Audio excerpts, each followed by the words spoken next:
Shema, and the word Shema is to hear. You've heard of the Shema Israel. Hear Israel. The Lord your God is one.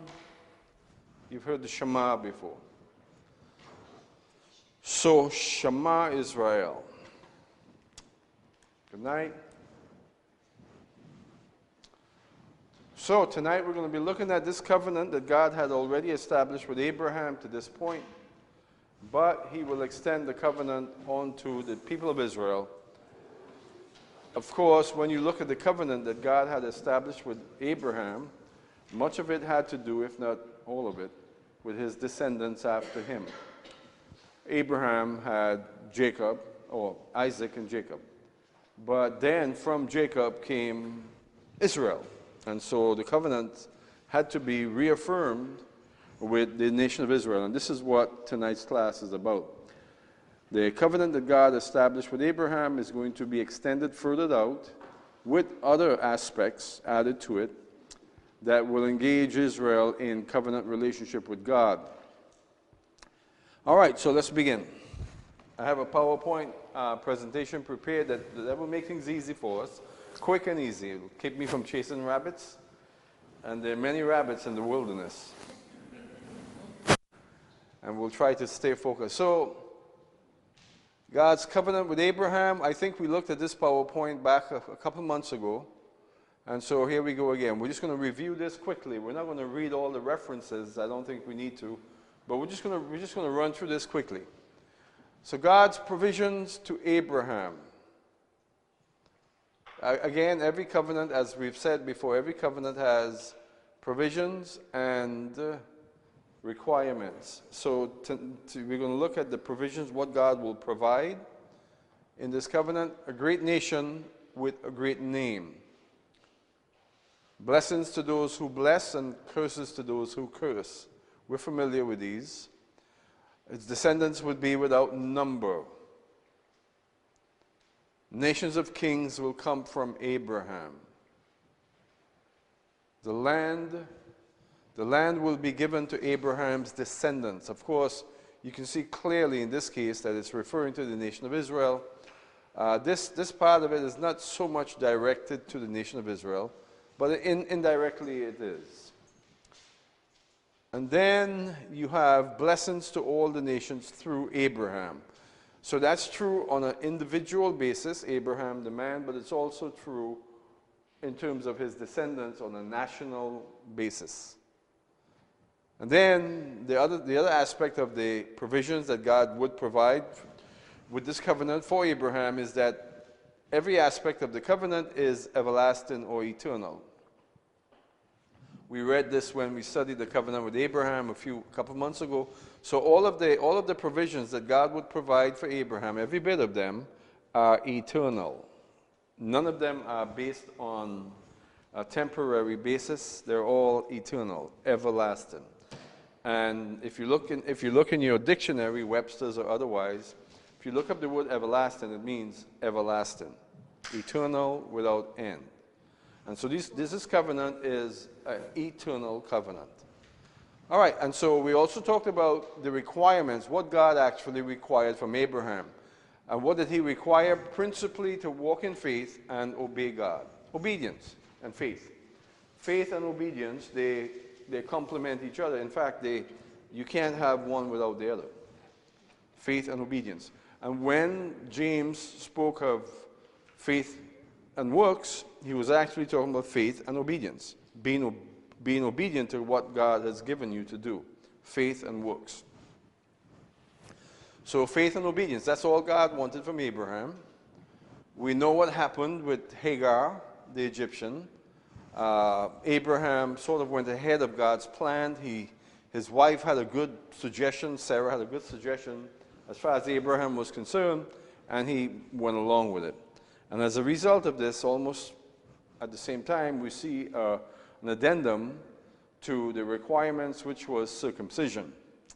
So what was the statement that God made? What did God say in regards to circumcision and Abraham? What is the statement being made?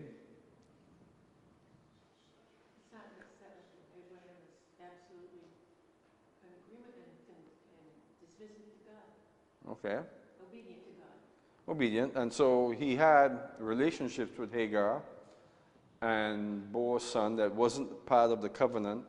It wasn't God's plan at all that he would do this. And then you see almost immediately God extends the requirement in terms of circumcision. So God is simply saying, you've went outside of my purpose in regards to this, and so the very instrument that you've transgressed against me with, I want to be careful, you will surrender to me, you and your sons forever. Circumcision initially wasn't a part of the covenant. It wasn't included. There wasn't specifically a need for it. Once Abraham went outside of God's purpose, God then brought circumcision as one aspect of it. Some people argue that circumcision is just a matter of hygiene.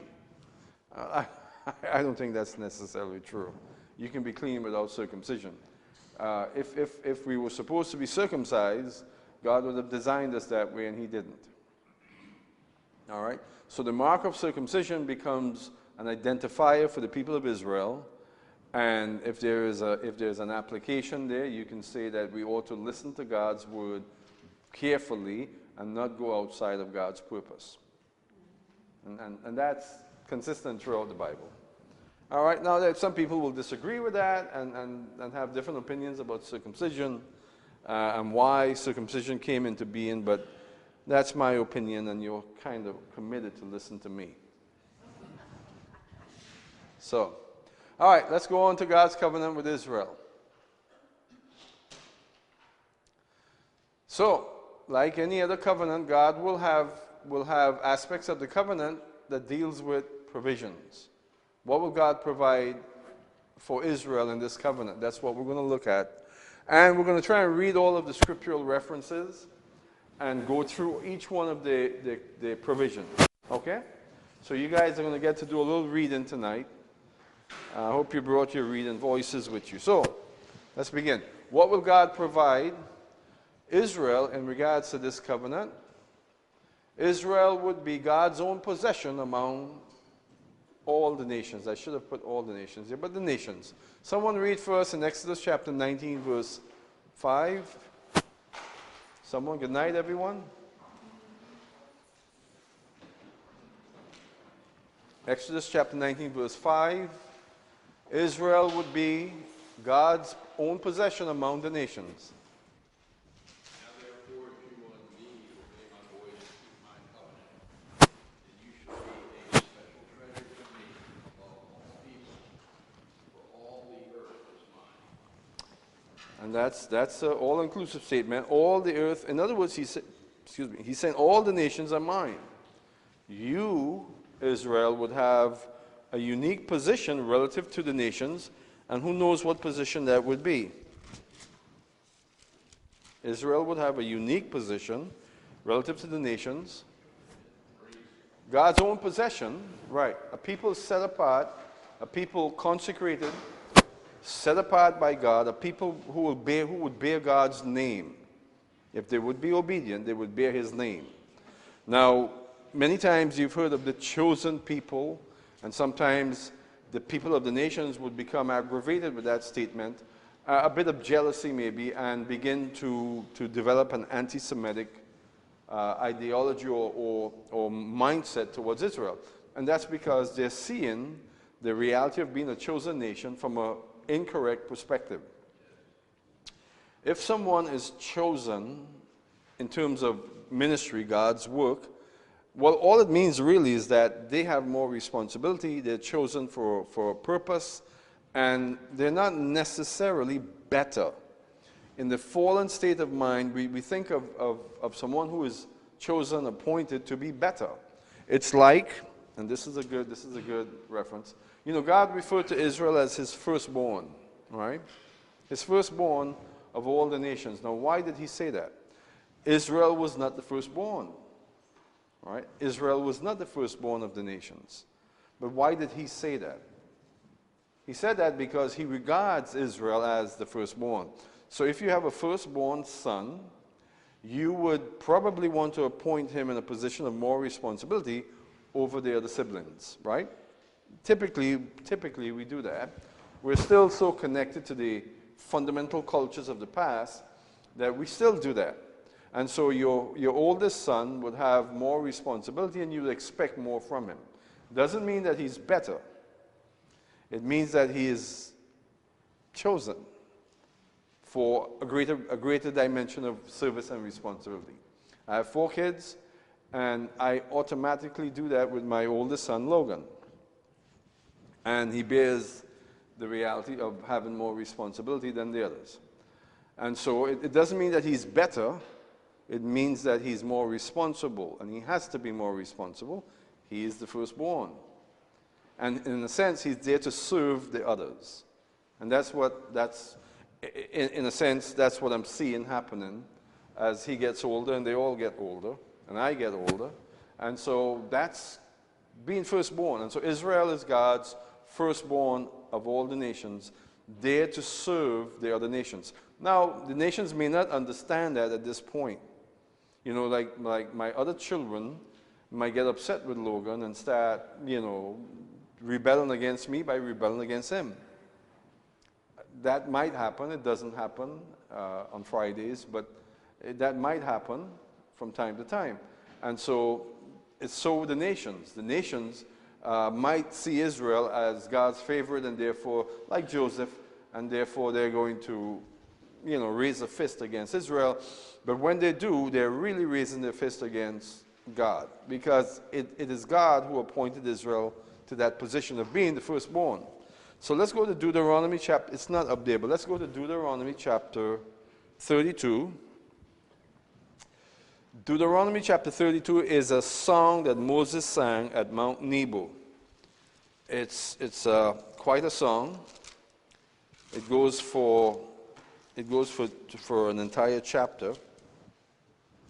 The song has, I think, 43 verses. And in this song, he makes mention of Israel and the other nations. So someone read for us chapter 32 of Deuteronomy, 8 and 9, if you would, please.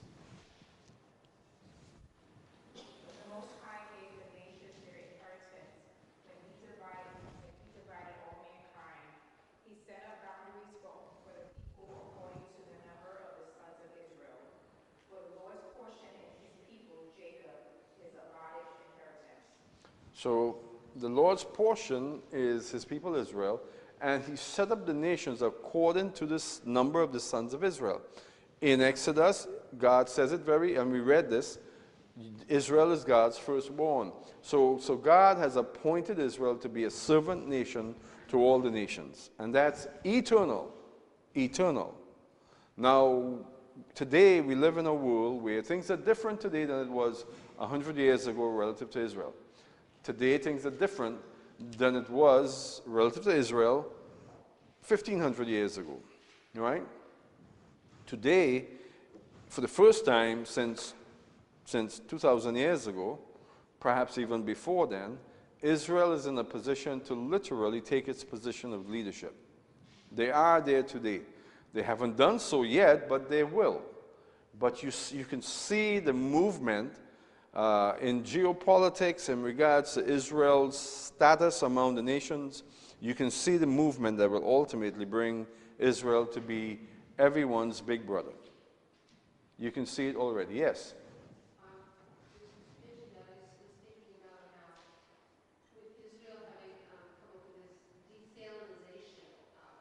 Yeah.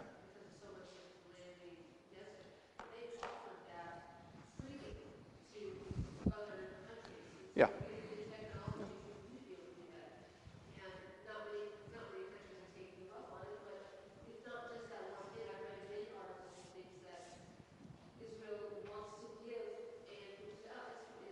Yeah. Well, you have, like I said most recently, yesterday, you have 3 aspects of the nation of Israel today. The Jewish nation, nation of Israel. You have, like I said, you have Yaakov, who is still a little conniving, a little unsure, fearful, doing things on a fair basis for all the wrong reasons. And that Jacob is typically scattered among the nations. That Jacob is still at the house of Laban. He's still out there in the diaspora. And he has a diaspora mentality, and he's not so pleasant because he's afraid. But he has the capability to be Israel. And then you have the nation of Israel today, which is secular, some of them wanting to be atheists, but they cannot be atheists just because of who they are. Then you have Jeshurun, which is mentioned even in this particular song twice. Jeshurun is Israel, but upright and faithful Israel. So even among Yaakov and Israel, that's secular Israel, they have the capacity to be a blessing to the nations. Certainly Jeshurun does, and Jeshurun will lead the way towards the Geulah, the redemption in terms of Israel. Now, Israel today, the nation of Israel, both Yaakov Israel and Jeshurun, is a tremendous blessing to all the nations. They're on the verge of discovering a comprehensive practical cure for cancer. They're not far away from that. And they're doing many other things. If there's an earthquake, just about anywhere in the world, they will be the first to offer assistance. They would be off in a minute, and they would offer assistance. That's the nation of Israel. So you have a nation that's 75 years old. Well, we know it's older than that, but we have a national entity today that's 75 years old, and very, very small in number relative to the other nations, but so powerful, so engaging, so at the front of everything: science, technology, medicine. And that's happening today because they're preparing to take their position as big brother. It's never been as possible as it is today. Never. And I'm saying all the way back to Sinai.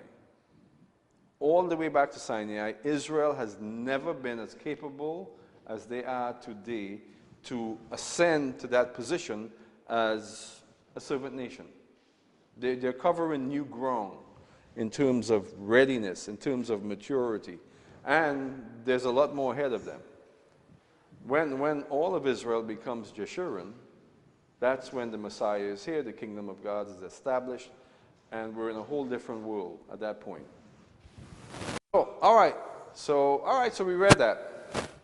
God's own possession among the nations, primarily Israel would be God's firstborn.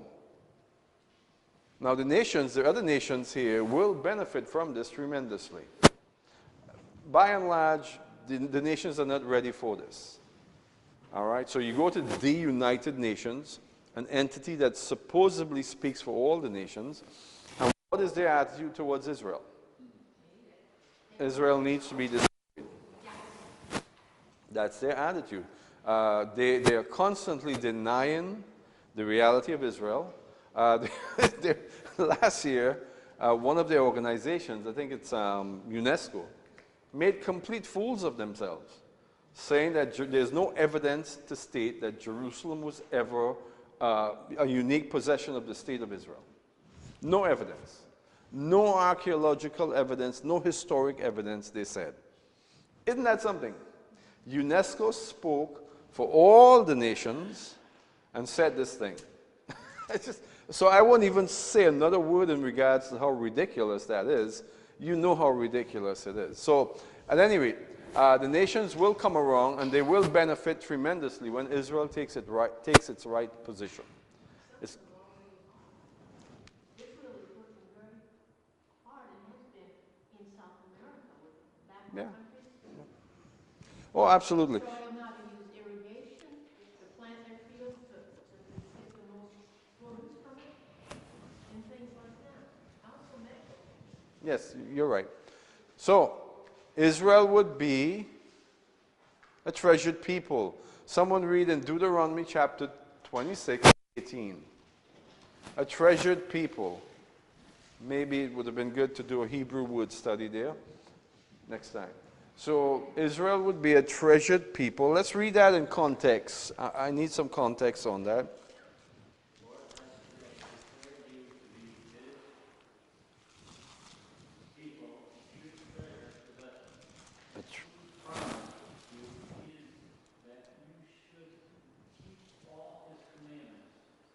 Right, that's good. That's good. No, that's good. I want to put it in context, verse 16 and 17. Let me read it. In the day the Lord your God commands you to do these statutes and ordinances, it's based on their response to God's will. You shall therefore be careful to do them with all your heart and with all your soul.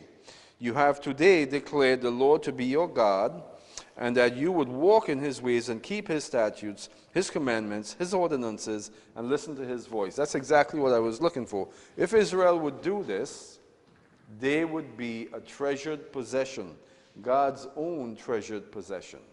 Now, we know that historically Israel has not done this, right? We'll talk about what happened at Mount Sinai in a few moments. If I do follow my outline, we'll do it. So, but the truth is, Israel, if they would obey God, these are the provisions. This is a provision that Israel would be a treasured nation. What did God say to Abraham?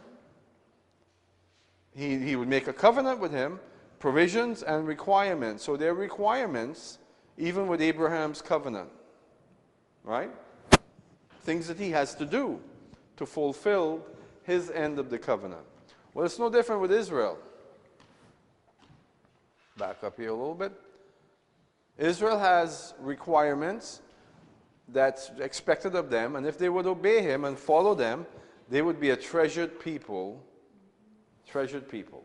And you can't take anything away from it. It means what it says. A people who are treasured. Israel would be a consecrated people. The next verse, someone read that for us. And that he will set you high above all nations which he has made for praise, fame, and honor, and that you shall be a consecrated people to the Lord your God, as he has spoken. So how can we take what we just read here and apply it to all that I said here? Well, I'll tell you how it can be done. If someone is appointed by God and anointed by God to serve God, and they do it well in that they serve him and serve the people that they are appointed to serve, there is a dimension of honor that they will receive. But they have to be faithful and obedient. And if they're faithful and obedient, God will lift them up and give them a position of honor and even fame. But it has to be done in the context of obedience to God. Because the evidence here, the historic evidence with Israel is that they didn't. And the last thing they ended up was famous, treasured, and blessed and consecrated. In fact, quite the opposite, right? We'll discuss that in a few more moments. So this is all based on how well they respond to God's requirements, what God would require. Israel would be set high above all the nations. Someone read, well, we read 19 just now. Read 28 verse 1. Deuteronomy 28 verse 1. Now it shall be, if you diligently obey the Lord your God, being careful to do all his commandments, which I command you today, the Lord your God will set you high above all the nations of the earth. Again, it's based on how well they respond to God's requirements. If they would obey his voice, do what he says, here's what will happen. He will set them high above all the nations. Now, we got to keep that in the right frame of mind. Being high above all the nations only really means that Israel has a greater sense of, a greater dimension of responsibility to the nations. You see, it's difficult for us to understand this and to perceive it with our fallen minds, right? We have a dilemma. We have an infection. It's called the fall. And so when we think of someone being lifted up and exalted, we say, okay, that person is way up there. But let me say this. Jesus was lifted up. But he was lifted up on the cross. He became the servant of all humanity, and he was lifted up, and he was exalted, but he became the chief servant of all creation on the cross. So he had that position of being exalted, but not in the fallen sense. In the fallen sense, you looked at him and you said, he's miserable. But following his his act of faith and passion on the cross, we see him exalted, lifted up, given a greater dimension of ministry and opportunity. All right, so one of the things I want to put on the board for you is the reality that when we are responsible with God's covenant, when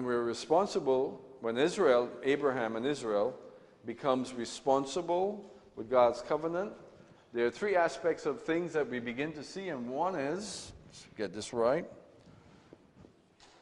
blessings, which is the exaltation thing, land, and, yes, most importantly, I think, ministry.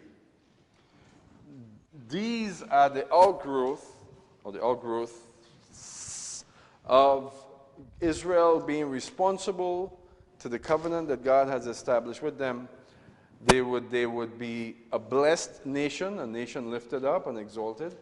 The land will be theirs. The land aspect of the covenant is very real. We'll look at that tonight. And they will have ministry. They will have ministry opportunity. And actually, it's more or less the same way with us. If we are faithful to God's word, if we take his faith direction and we walk in it, we're obedient to it, we will have the blessings that comes from it. We will also have land, and in our case, land pertains to where we serve him, our opportunity to serve him. And we will also have ministry. It's that way with us as well. Certainly was that way with Abraham, and it's that way with Israel as well. So,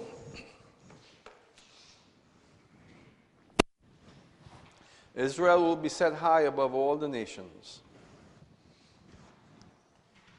In regards to the land, God will provide a grant.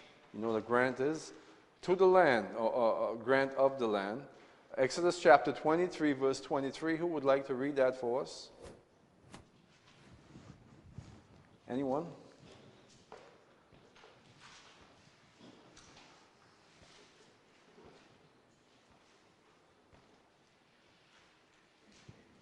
That which has gone from your lips shall keep and perform for you voluntary vows to the Lord your God, what you have promised with your mouth. Did I give you the right verse? Exodus? Or you read in Deuteronomy? All right.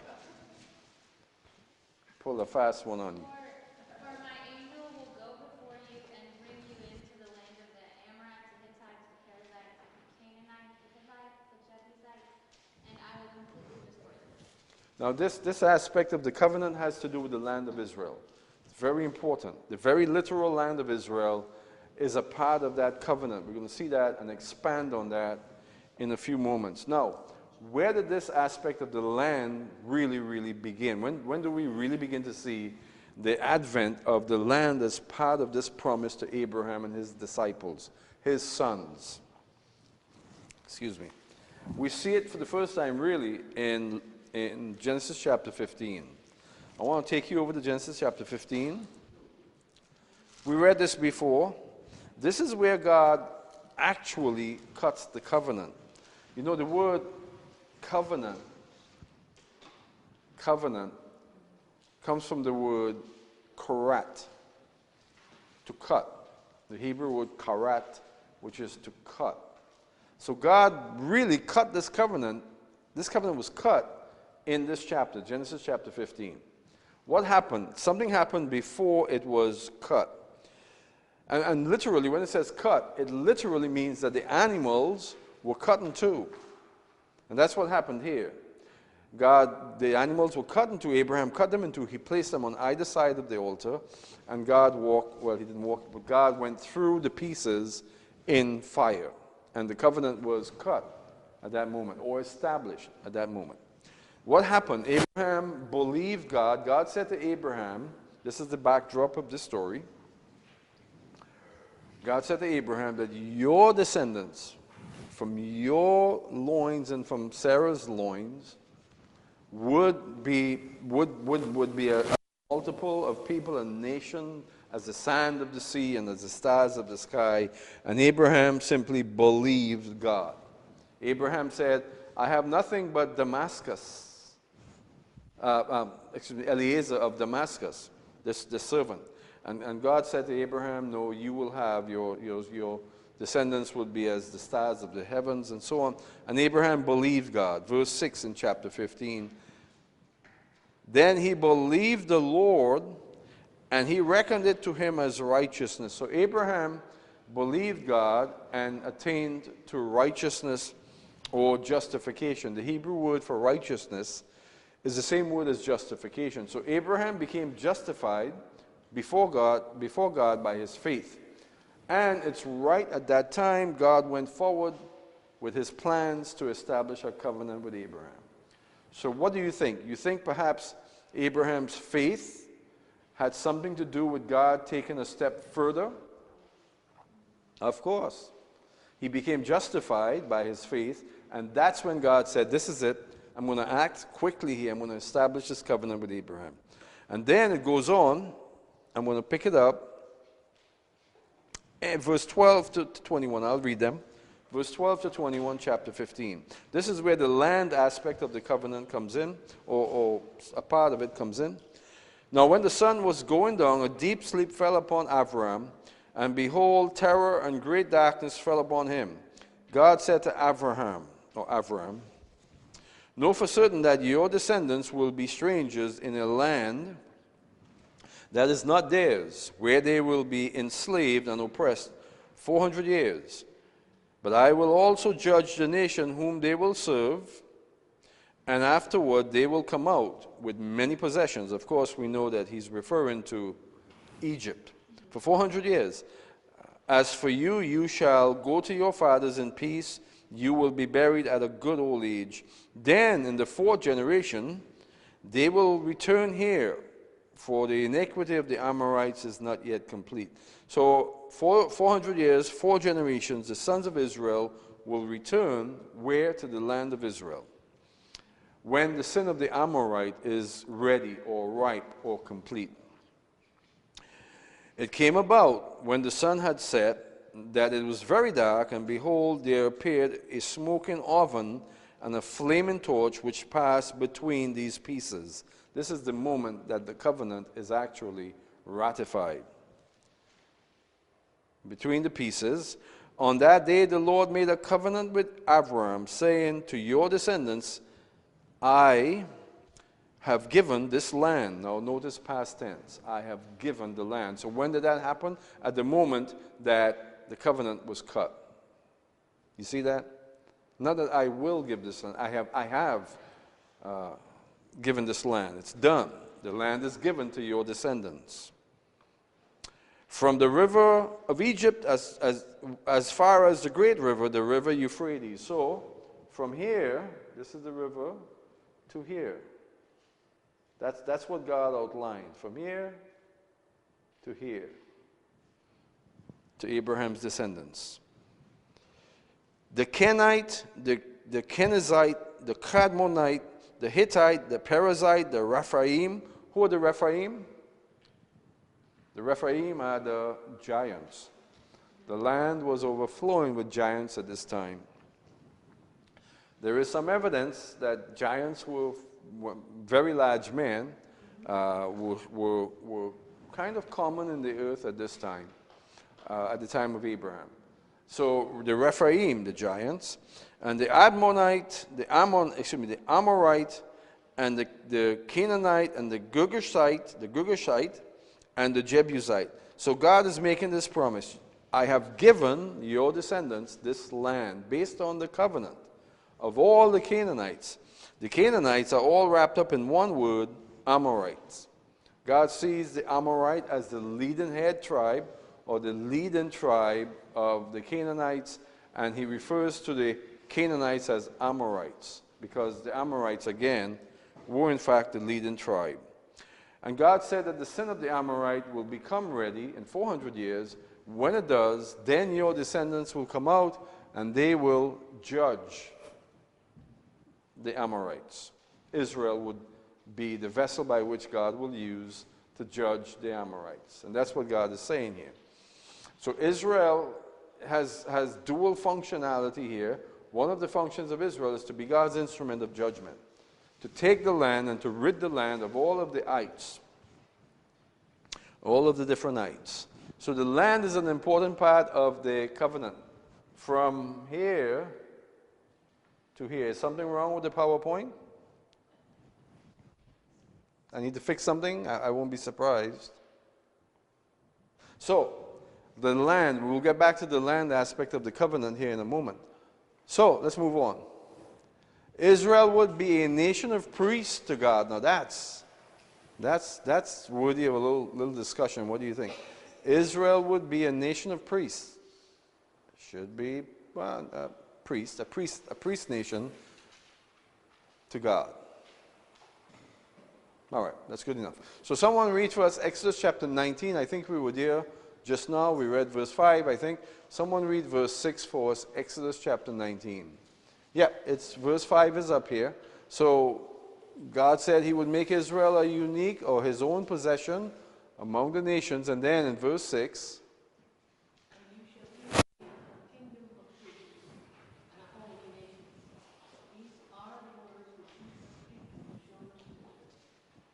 he would make Israel a priest. Okay. A priest to all the nations. So, Israel is going to be a priesthood to the nations. Now, he didn't say the Kohanim, the sons of Aaron. He didn't say them. He said Israel. All of Israel would be a priest to the nations. So we know that in the New Testament, Peter and Jesus himself referred to Christians or Christianity as a priesthood. So how is this even possible? What's going on here? Is there a pressure here? Is there what's the word? A contradiction? Can Israel be the priest to all the nations? Can the church be the priest to all the nations? What do you think? Unless God somehow made a mistake and Israel didn't quite live up to their responsibility as a nation of priests or a priest nation, and maybe God changed his mind. What do you think? Remember that all of the promises are eternal.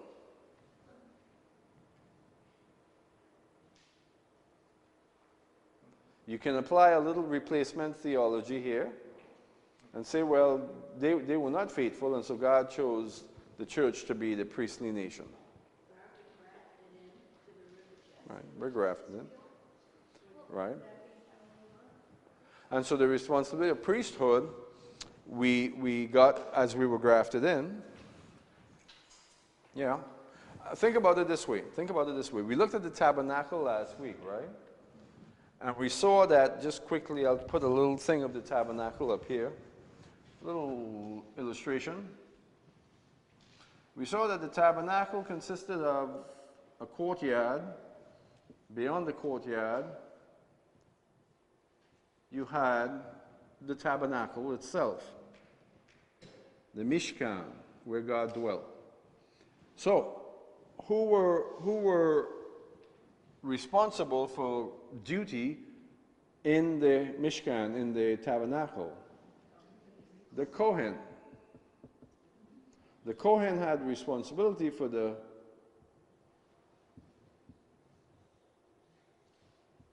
right? The altar, burnt altar of Korban approach. And the Kohen had responsibility for the water laver, and they had responsibility for the work of the tabernacle. But who had the responsibility for moving everything and being responsible for the tabernacle other than the Kohen? The Levites. So in that sense, the brothers of Aaron and their sons were responsible for, they were priests. They were active alongside the Kohanim to make this whole thing a possibility. So consider that. Now, the church is the Kohanim. We are the priesthood that God has prepared to function in the midst of Israel, because we are the tabernacle. The church is the tabernacle. That's who we are. What about Israel, the nation itself? Well, Israel, the nation itself, functions sort of like the Levites in an allegorical sense. You have a nation of priests, Israel. In the midst of that nation of priests, you have a priesthood. So I'll just make another little diagram here, might as well. Concentric circles, you have, let's just say, the church, Messiah, Jesus, right? The church. And beyond the church, you have Israel, and then you have the nations. Well, ultimately, who is the grand priest or the high priest to everyone and everything? Well, Jesus, appointed there by God. He is the high priest of everything, everything that does exist. And that's what the writer of the book of Hebrews said. Well, that's who we are. We're the tabernacle. But then outside of the tabernacle, you have another priesthood, a vessel by which service would be rendered, and that's Israel, unto the nations, all the nations. So who's being served? Well, of course, the nations. Through Israel, through Jesus, or by Jesus, through the church, through Israel, onto the nations. Now, I'm going to say this. The nations has a priesthood as well. Our responsibility to serve all of God's creation. Right? Wasn't man created for that very purpose? To tend to God's creation. God's positions are irrevocable. His calls and appointments are irrevocable. Man was called, created, and appointed to tend to God's creation. So in the final analysis, this will be God in the new creation. Well, in the final analysis, you have Jesus, high priest, the church, together with him. We're that priesthood. We're the priesthood according to the order of Melchizedek. He is the high priest. And then you have Israel as a priesthood, a vessel through which God's going to bring ministry to the nations, and ultimately there's another concentric circle necessary, and that is to creation itself. God loves his creation. God loves his creation. When he got done creating everything, what did he say? He acknowledged how good it was. So in today's world, how well do we do, humanity, in regards to taking care of his creation? Not well at all. We're abusive. I mean, let's be honest. We're just flat out abusive. We eat animals like we don't care about their lives. We consume. We've created an industry of animal protein, and I had a burger today. I had a burger today. What did I have for breakfast? Nothing, but I had a burger today. I just simply went up to the store, buy a burger. That burger was mass-produced. In some slaughterhouse in Mexico or something, the animal was processed. Mass processed. Not one single prayer was offered up on behalf of that animal while it was slaughtered. It was probably hit over the head with a sledgehammer or some sort of a device to knock it out completely, and the process began. They probably butchered it alive. I'm just telling you, that's what happens. And so we don't have a care about God's creation. When it comes to the offerings that we're going to look at the sacrifices or the offerings, God was very particular about how these offerings were made. God does not look lightly at life being expended for food. He doesn't, but we do, because we don't care. We're fallen creatures in a fallen world, just making the world more fallen. That's what we're doing. I mean, I hate to say that. I'm not an eco freak. I'm not the ecology is not my thing. In a sense, it is. All right. In a sense, it is, because my thing is the kingdom of God. When that happens, the ecology is fixed. The ecology or the God's creation will be fixed. I'm not one of these people who are holding on to illusions and deluding myself about a green planet. Because under man's sinful leadership or under man's sinful care, the planet will never be green. In fact, if God does not intervene, it does not intervene, in about 4 or 5 millennia, it's going to be like Mars. That's what we're going to do. That's what we're capable of, right? By the way, did you see that on Mars they're finding all kinds of evidence of life? Isn't that something? All kinds of evidence of life, even some sort of a historic civilization. What's that all about? I'm not going to even venture there, but I've always known it, but it's there. And if I tell you what I think it's there for and how it ended up being there, you're going to think I'm absolutely crazy, so I'm not going to tell you what I think. I'm not going to tell you what I actually think about that. But it does have to do with the pre-flood civilization. And I won't go any further. Now, so here we are. We're destroying our planet. We're wrecking the planet. I mean, I remember as a kid growing up in the islands, you can just go down to the seashore, if there was a pier or a jetty, and you'd see all kinds of fish. I mean, just the water was clear. You saw wonderful fish, reef fish right there at the pier. Exotic reef fish, all there, snappers, groupers zipping around, all kinds of stuff happening right there in front of me. I mean, yeah, if you know anything about fishing, I'm talking about groupers, good-sized groupers right there from the pier, and big snappers too. Well, I went there, I went to the same pier a few years ago, and the water is brackish, completely brackish, smelly, no life at all, not even a bait fish in sight. Nothing. And it's that way primarily around the entire island. That's what we've done in 50 years. I mean, that's just reality. That's just reality. The Banana River, 20, 30, 40 years ago, was teeming with life, all kinds of life. The Banana River was, I mean, it was a channel of life 50 years, 60 years ago. When you go there now, what do you experience? A stench. Sewage. You barely see any fish, and the fish that you do see is not healthy fish. That's what we're doing to God's creation. I hate to tell you, but yeah. Now, when the kingdom comes, when his kingdom comes, this thing will be tended to. We're going to take care of this because we were designed by God to do it. It's going to happen through Messiah Jesus, the great high priest, who ultimately is a servant to this. Blasphemy, right? Ooh. He's a high priest to God's creation? Yes, he is. Yes, he is. He's going to do this through the church, through Israel, through the nations.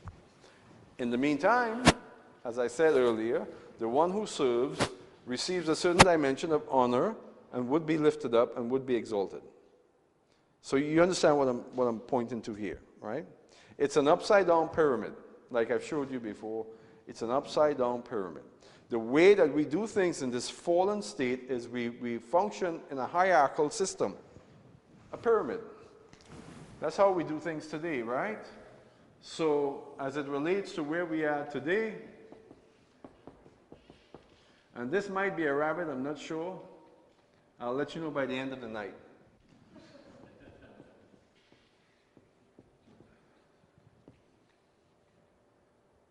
Who else? Who else? The nation. No, wait a minute. What am I doing?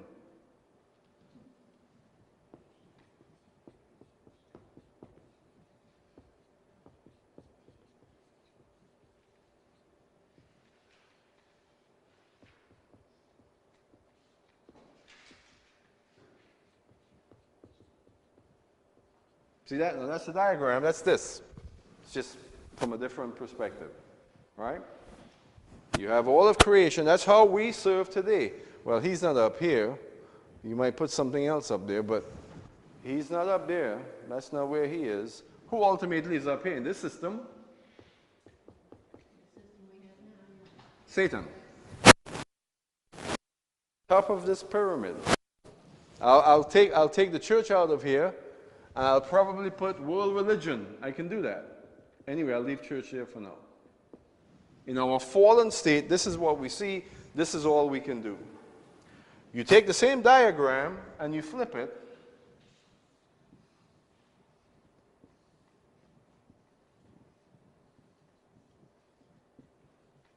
And you understand what I'm referring to. That's the construct. Ultimately, God is going to serve the creation that He loves so much through the nations, man, humanity, Christ. I'll put Jesus here. As He is, so are we in the world. This is the kingdom of God. God is the prime, the chief servant to all creation. He created everything. He beheld it, and He said, it is good. He's going to get it back to being good. He's going to redeem it. That's what redemption is all about. And that's the process that we're in right now. And that's Israel's role. The role of the nations is also very important. And of course, we have a very important role as well. Now, how did I get to this? I'm not sure. So, Israel would be a holy nation. Right? Israel would be a holy nation. Someone read for us Exodus chapter 19, verse 6, and Deuteronomy chapter 28, verse 9. Anyone?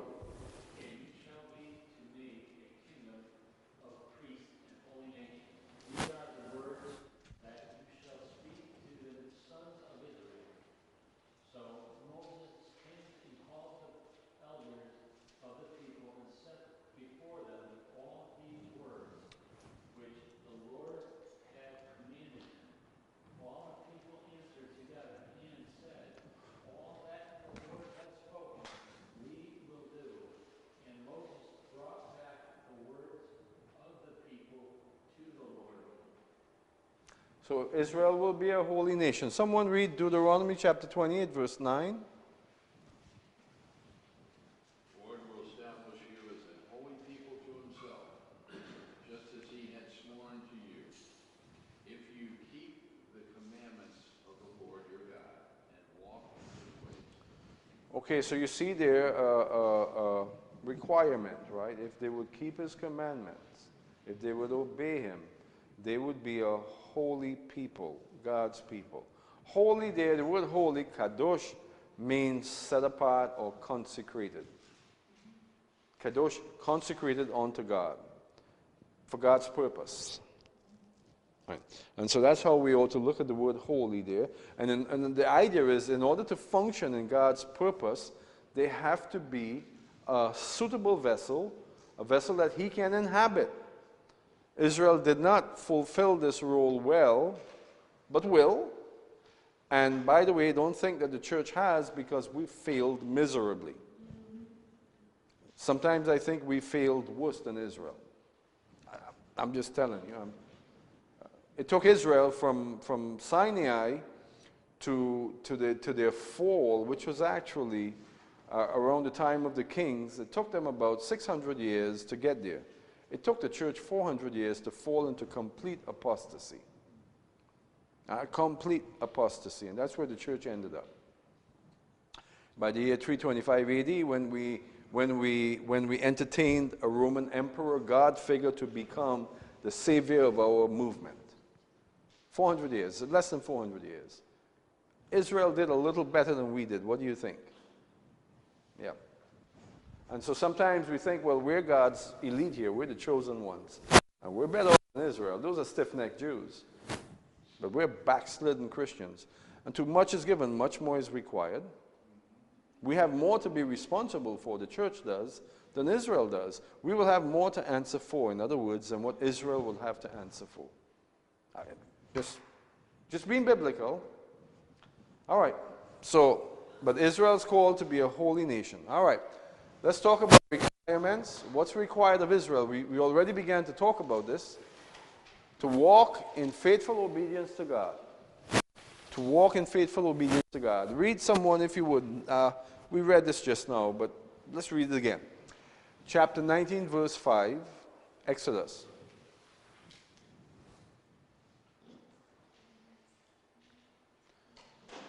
Now therefore, if you will indeed obey my voice and keep my covenant, then you shall be a special treasure to me above all people for all the earth. So Israel has a responsibility. It's contingent on whether or not they will obey him, keep his commandments. But remember what Paul said concerning this very subject, concerning Israel. He said that the gifts and callings are irrevocable. It's inevitable. Israel will come to this. She will bring upon herself a dimension of hardship for a period of time, which she has. Obey and fulfill God's commandments and statutes. If we can, someone read Exodus chapter 24:3 and 24:7. In fact, if someone has chapter 24 Exodus, read 3 to 7 for us.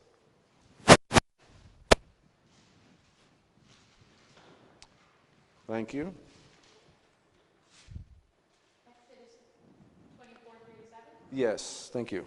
Then Moses came and recounted to the people all the words of the Lord and all the ordinances, and all the people answered with one voice and said, all the words which the Lord has spoken we will do. Moses wrote down all the words of the Lord. Then he arose early in the morning and built an altar at the foot of the mountain with 12 pillars for the 12 tribes of Israel.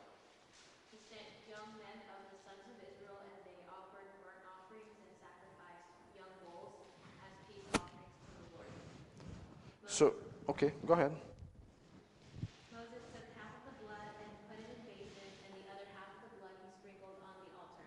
Then he took the book of the covenant and read it in the hearing of the people, and they said, all that the Lord has spoken we will do, and we will be obedient. So, at Sinai is where this covenant was cut, right? Like with Abraham, or Avram, there was a covenant cut. There were animals offered up, korban, in order that there would be an approach, so that Israel would approach God. Happened at Sinai. There were 12 pillars put up at Sinai, and an altar built. Now, a few weeks ago, and I would really encourage you to go get on the internet, there's a documentary that's been produced. There's a couple of them, but there's a documentary that's been produced that shows you all of the artifacts, the vital artifacts concerning Mount Sinai, and the evidence is insurmountable. There are remains of the 12 pillars. In fact, you can count the bases of the 12 pillars. The altar, the typical Israeli built altar is still there. The remains of it is there. And this is where the covenant was cut, at the foot of Mount Sinai. And so right at the foot of Mount Sinai is where Israel promised to obey and to fulfill God's commandments. They promised that they would, right? But they faltered tremendously. Now, why is that? Because they're human. They didn't obey. That's fundamentally true. They didn't obey God's word. By the way, in regards to Abraham, Abraham had to hear from God and obey. Hear and obey. Faith and works. That's how faith comes by hearing, and that by the word of God. So Abraham only had to hear and obey. Faith and works, right? This is what God wants. Jesus said, who are my brothers and my sisters? Those who hear and obey, basically. Those who hear and obey, who walk by faith. So this is what Abraham had to do, and Abraham simply had to obey God's voice and be sure that himself and his children would be circumcised. In the case with Israel, they had a little more to do, right? A little more than in regards to their responsibility to obedience extended further out in regards to the law. 613 laws, statutes, and commandments. They were responsible for all of them, every bit of them. That sounds like a lot, but it really wasn't a lot. Because when you take the 613 laws, statutes, and commandments, and you cook them down, apart from the statutes and ordinances that has to do with the temple and the offerings, when you remove them, which is about a third of the 613, and you take what's left and you cook it down, you come up with 10. You come up with 10 commandments. That simple. So you take about 2/3 of 613 laws, statutes, and commandments, and you cook them down, you end up with 10, the 10 commandments. And when you take the 10 commandments and you look at them, you see that 5 are relegated to relationship with God, and 5 are relegated to our relationship with each other. Right? So you have vertical and horizontal. 5 that's vertical, 5 that's horizontal. And so if you relate well to the first 5, the first 5 commandments that relates to our relationship with God, and you relate well with your brothers and sisters, then you fulfill all of the law and the commandments. At least 2/3 of them. You understand me?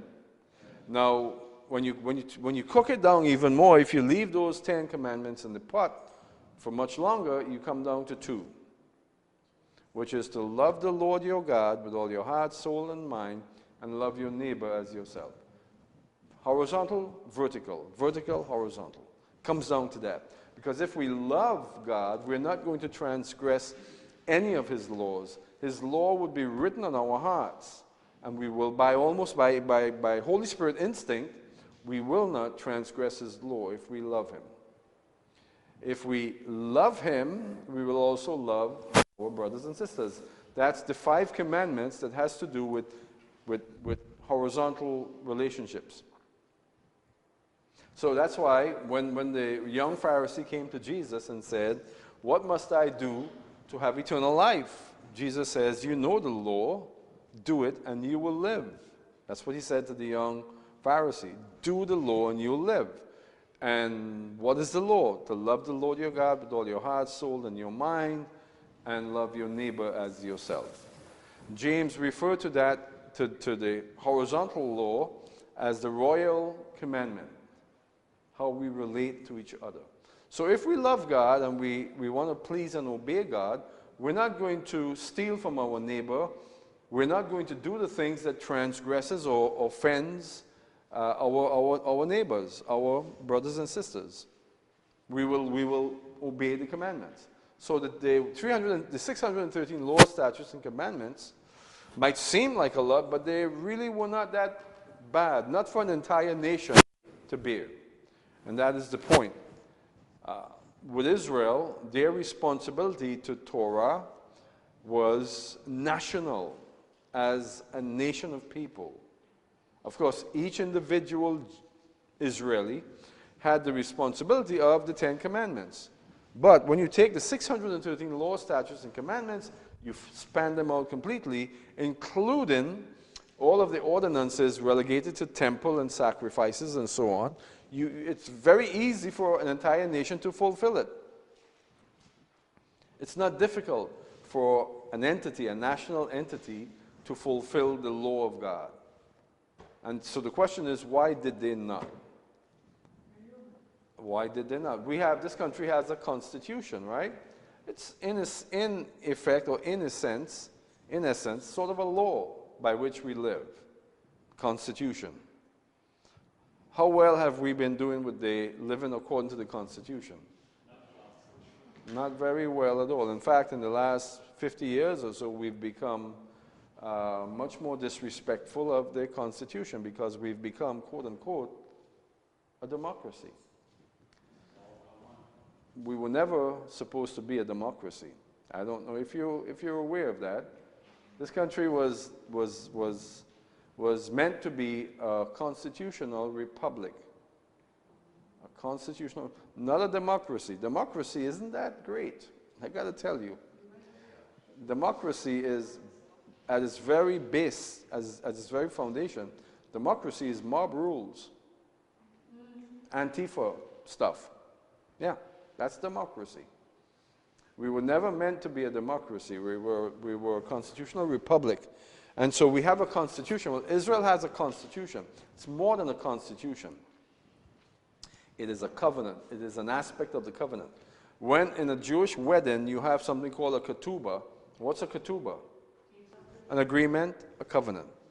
Well, the Torah that God provided at Mount Sinai was a ketubah. You see, because Mount Sinai was supposed to be a wedding between Israel and God himself. God descended on the mountain, the holy mountain. The mountain became holy, purified by fire. The whole mountain was lit up, burnt, crisp. And God was there. And his intentions were to betroth Israel unto himself. And what happened? Israel chose not to come to the wedding, not to come to the chuppah. You know, in a Jewish wedding, you have a chuppah, all right? The chuppah was Sinai. You had a cloud covering the mountain. God was in the chuppah. That was the place where he was going to take Israel to be his wife, intended to betroth her and take her. But then she decided to stay far off. In Exodus chapter 20. She saw the mountain shake. It's as if she came to the wedding, all dressed up for the wedding, and she took one look at the chuppah. I'm not going. Forget it. You go in my proxy, speaking to Moses. It wasn't intended that Moses would go on behalf of them. All they had to do was to come to the chuppah. Moses, come to the mountain. Moses would go up the mountain and interact with God on behalf of them. The wedding would have been done. But they decided to stay away. And it's because of that experience, or lack of experience, Israel never did come to the fullness of empowerment. Because Mount Sinai, the receiving of the law at Mount Sinai, that wedding was actually Shavuot, or what we call Pentecost. All right? What happened on the day of Pentecost? Well, the church received its empowerment. That's what happened. The glory of God descended upon the church. This is what God intended for Israel at Sinai, that they would become empowered by him because they would have drawn near to him. He would have filled them up, and they would have become an empowered nation to accomplish his purpose. His bride. But they chose to stay far off. They didn't have the empowerment to carry out the work. Jesus said to the church on the day of the Ascension, Acts chapter 1, that stay here in Jerusalem, not many days from now, and you will receive power from on high on the day of Shavuot. He didn't say that, but we know that it happened on the day of Shavuot. Shavuot has everything to do with Sinai. What happened at Sinai happened on Shavuot. So on the day of Pentecost, Shavuot, in Jerusalem, the church was taken by Jesus, filled with the Holy Spirit, signifying that the church is taken, the bride of Messiah Jesus. The feast of that bride, the feast of that wedding, is yet to come. Now, Israel did not fare well in regards to that ketubah, the covenant. Her responsibility, to the requirements of the covenant, she didn't fare well. She transgressed the ketubah. She acted outside of the stated will of God that was on that ketubah, the law. What did she do? Idolatry, which is tantamount to adultery. God himself said it. We will see this as we study further on, that God sees idolatry as adultery as it relates to Israel. Because Israel was called to worship him and to love him only, and she chose other husbands. When we study in Hosea, we're going to see this very vividly.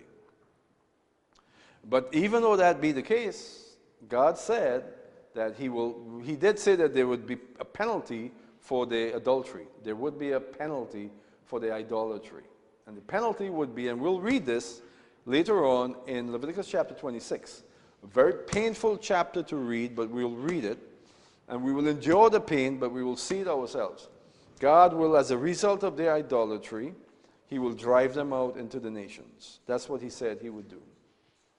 Drive them out into the nations. And Moses said in Deuteronomy chapter 4, out in the nations, among the nations, is where you will be dealt with. You will serve the gods of the nations, the work of man's hands, that cannot see, cannot smell, cannot speak, you will serve them. That's what God said. But he went on to say that there would be a time of restoration. This is his wife. You see, God is a faithful husband.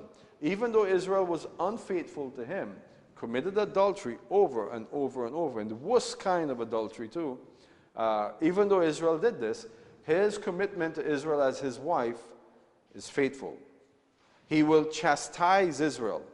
He will put his wife or his bride-to-be in a position that she will come to the end of herself and return to him only. And that's where we are today. That's the wonder of the time that we live in. We live in this time when Israel, the bride of God, has returned or is in the process of returning. So let's read in Jeremiah chapter 31. Jeremiah chapter 31 is particularly poignant to this point. Jeremiah chapter 31, I'm going to read 31 to 34. Okay. Behold, God is speaking here of a time in the future. Behold, days are coming, declares the Lord, when I will make a new ketubah, a new covenant, a new ketubah, with the house of Israel and with the house of Judah, not like the covenant which I made with their fathers in the day that I took them by the hand to bring them out of the land of Egypt, my covenant which they broke, although I was a husband to them, declares the Lord.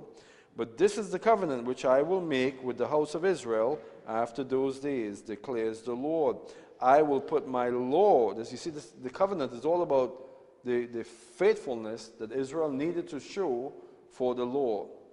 That's what the covenant is based on. So he says, I'm going to fix this issue. I'm going to put my law within them. All right? This is the covenant which I will make with the house of Israel after those days, declares the Lord. I will put my law within them, and on their heart I will write it. And I will be their God, and they will be my people. And you can easily say, I will be their husband, and she will be my wife. I will be. So he made a reference of himself being a husband to Israel. But they rejected him. They rejected the ketubah. They didn't even come to the chuppah.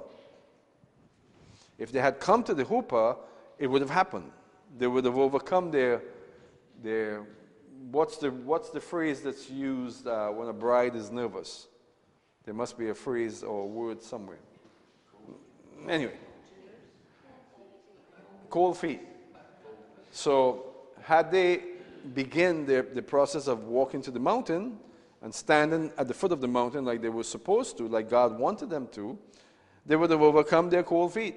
But they didn't. They stayed far off, and their feet remained cold. Very cold, as a matter of fact. God says, I will be their God, and they shall be my people. They will not teach again, every man his neighbor and every man his brother, saying, know the Lord, for they will all know me. That word know there is important. The word is yodea. When a man takes his wife, he knows her. And that's the Hebrew word, that's the Hebrew expression for the transaction between a man and a woman where they become married. He knows her. They know each other. The word yodea. And that's the word that's used here. They will all know me. They will all know me, he says. From the least of them to the greatest of them, declares the Lord, for I will forgive their iniquity and their sin I will remember no more. So this is what God has in store for the nation of Israel. A time when he will put his law within them. He's going to do it. It gives the impression that Israel themselves will not do it, but God himself will put his law with it. He will bring Israel to a place where after much chastisement, dispersion, and everything that has happened in the dispersion, he will bring them to that place where they will open up and receive his law, and that's when they will be his people. She will surrender to him. Don't want to make this more vile than it appears to be, but she will surrender to God, and she will be his wife. Now, what I'm saying is in perfect accordance with what Hosea said. God said through Hosea. God said that he will do this. He said he will allure her while she's in the wilderness. He said it, I will drive my wife into the wilderness. And there I will deal with her. But after a certain time, I will allure her, attract her, bring her back, speak kindly to her, and he will take her again to be his wife, referring to Israel. Yes? I have a question about the experience of Israel and Mount Zion. I mean, it's not a human reaction that they have when they see the smoke, the shaking, probably raise some type of electricity going on in that mountain. So Israel became afraid. And this is a human reaction. So there was no leader in Israel that encouraged them that go ahead. It doesn't matter the Sure. manifestations. Sure. I'm sure there were some people there saying, what are we doing? We got to go forward. We can't stay back here, I'm sure. In fact, there were. There were 70 elders who, in fact, went up the mountain with Moses. So, of course, there were many people in the camp of Israel that were saying, what are we doing here? We got to go forward. But Israel, the nation, 2.something million people, decided to stay back. And you're right. It was an awesome scene. Mount Sinai shook. You know, the actual Mount Sinai in Saudi Arabia is a pretty large mountain. It's almost 10,000 feet tall, 8 to 10,000 feet tall. That's a big mountain. Very broad. But the entire top of it, miles across the top of it, is burnt down to 6 inches into the ground, into the hard rock. Burnt. Crisp. Even today, down to the rock. So whatever was on the top of that mountain was intense. To burn like that was intense. The mountain shook. There were sounds, a shofar, something that sounded like a shofar. Moses didn't go all the way to the top. He went up to where he could bear it, perhaps. 10,000 feet, that's quite a climb. So there were some things happening there that was absolutely amazing. And good reason for the people to be afraid, but they had to overcome that fear. I mean, really, think about what God had done for them to that point. Why would they think that he would destroy them? Why would they think that? So it was human, very human what they did. But the point is, she didn't approach him. She had cold feet. As a result of that, her feet remained cold for a very long time. And now she's beginning to approach again. Now she's beginning to do it. Because she went out to play according to Hosea, she went out from that place to play the harlot. Play the harlot with every other god, just about. And she's had enough of it. Now Jacob, Yaakov, still meddles with other gods. But there is Jeshurun, the righteous in Israel, that's prepared to approach the mountain. In fact, they're there at the mountain right now. And they're saying to the rest of Israel, come on in. Come closer. So you have about 500,000 Jews that are on that mountain, Judea and Samaria, standing there by faith, saying, this is the place where the wedding is going to take place, right here. Come on in. Well, the majority of Israel is saying, no, we're going to stay here. I am convinced that we live in the time when God will create the conditions under which all of them will return, and return to that mountain. And that's where the wedding will happen. That's where God will meet them. So, they had the responsibility for Torah. That was the requirement. And by and large, they failed. They failed. Now, Israel today, like I said, is much more faithful to Torah than they were even during the time of Ezra and Nehemiah, even during the time of Jesus. They're fundamentally more faithful to Torah today than they were. But you have a large portion of Israel that's very secular. But this is the time of the redemption. God's going to do this thing in the midst of Israel and bring them to their knees and bring them to a place where they would, yes, they would repent before God. Yes? So we see the history of Israel. God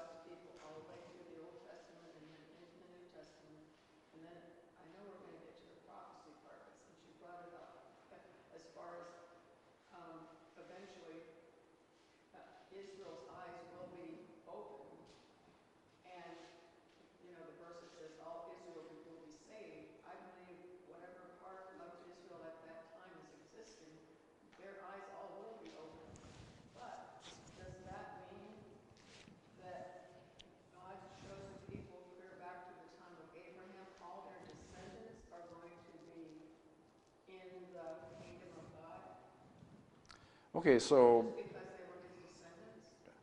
at the end of the millennial kingdom, God will set himself up on a great white throne. And there he will judge every human being who has ever lived and died. Personal, individual judgment. Every Jewish person outside of Messiah Jesus, who are not in Messiah Jesus, not Christians, will come before that throne and be judged based on their deeds. That's what it says in Revelation chapter 20. Not based on their confessions, but based on their deeds, their works. That happens at the end of the millennial kingdom at the great white throne. From Abraham to that very last son of Israel that will die. Yeah, yeah. So the first resurrection is the church. We don't experience a second resurrection. The second death has no power over us. But every Jewish person outside of Messiah Jesus will come before God for judgment based on how they've related to his law. Right. And many of them will come into the kingdom after the judgment. Many of them will inherit the new creation. We can go study it now, right now in Revelation chapter 20, but that's what it says. And that's outside of Jesus being Christian. Yeah. What about the Jews? What about the many Jewish people who died in the first century who never even heard of Jesus? They were in the diaspora. What about them? Yeah, so. All right. So I guess we can move on. So Israel has this responsibility, which is the requirements by which they can be obedient to God. And if they are obedient to God, they will have every bit of this. And by the way, this is all eternal as well. When we come back, we'll talk about the land covenant, or the addendum, which is the land covenant, which happened at Mount Nebo following Sinai. Let's take a break. We'll come back at 9:15.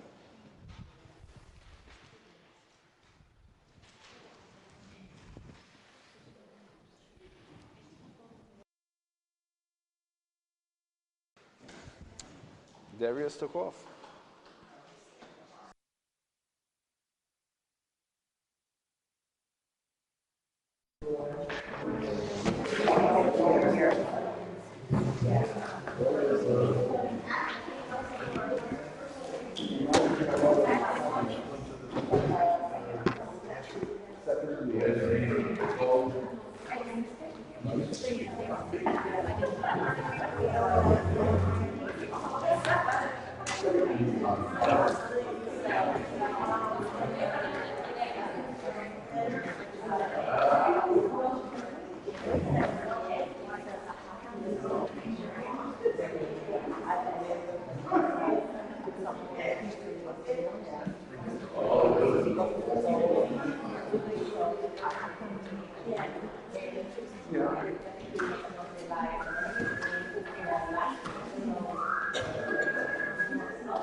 Christmas, on the other hand, it's a cultural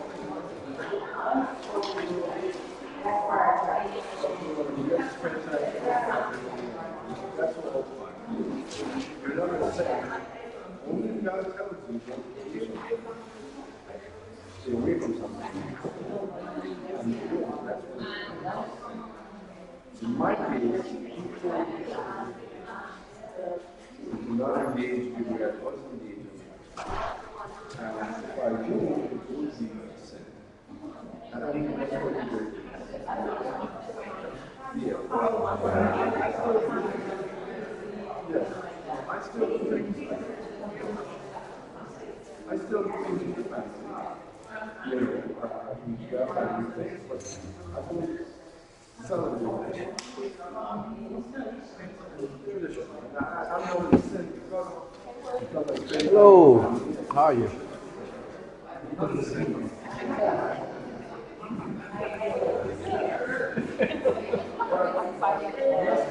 That could keep you awake.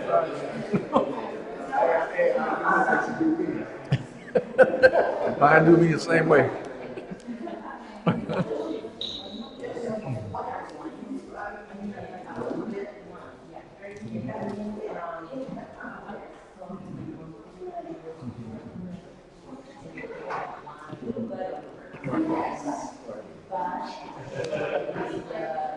Don't forget to download at the end. All right, I will. No problem. Got it. You take care. I cut the heater on so it warm up a little bit. I was trying to hold out until the end to the break.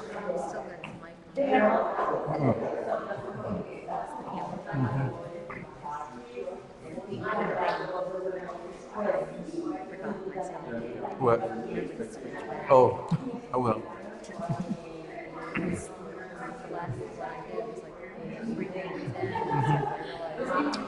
Did you hear anything when you downloaded it? Oh, echo it. Okay. Okay.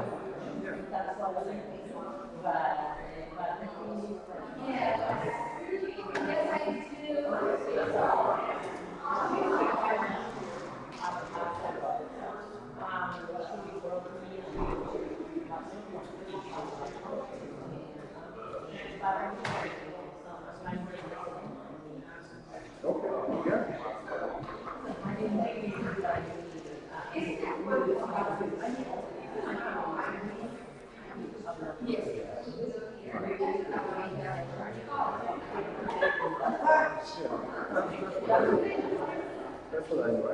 I don't get drunk anymore.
Yeah, I know. You have to. Big corporation like that.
So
So she recommended that you read this.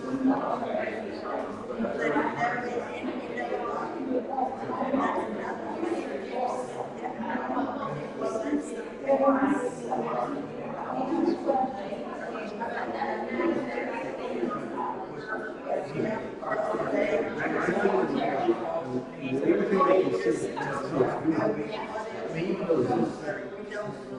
because everyone else is it's difficult for someone to be quick and you really need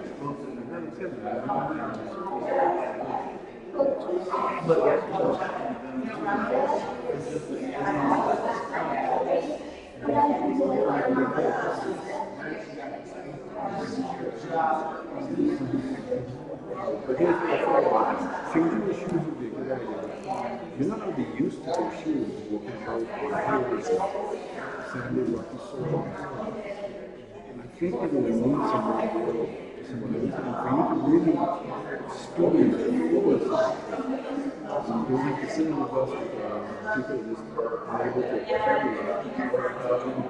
So I'm just asking you a favor.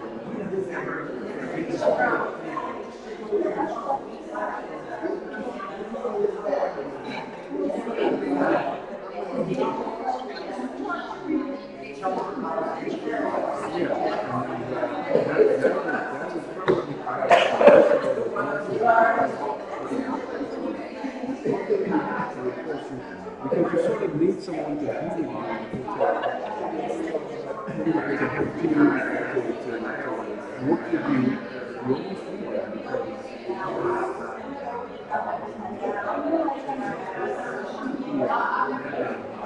so I'll see if maybe they can provide something.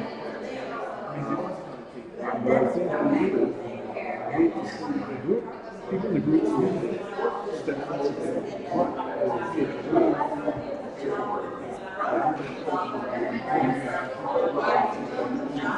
get them from your room, your bags, get them onto the bus. So just prayer birds.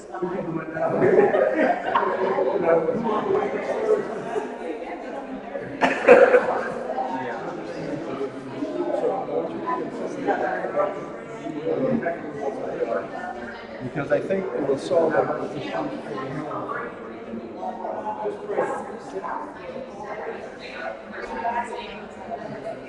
All right, folks.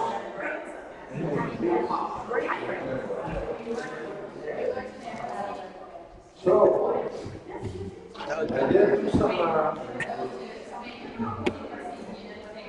I did do some test correcting.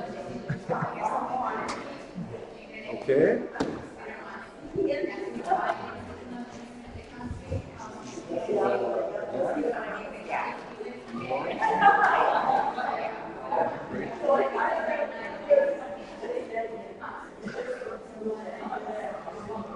Okay, folks, we're continuing here, and I do have some tests. So we have Christine.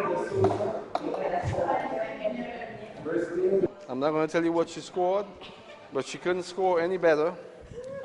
Jim O'Brien. Jim's a regular at this. Laura O'Brien. There you go.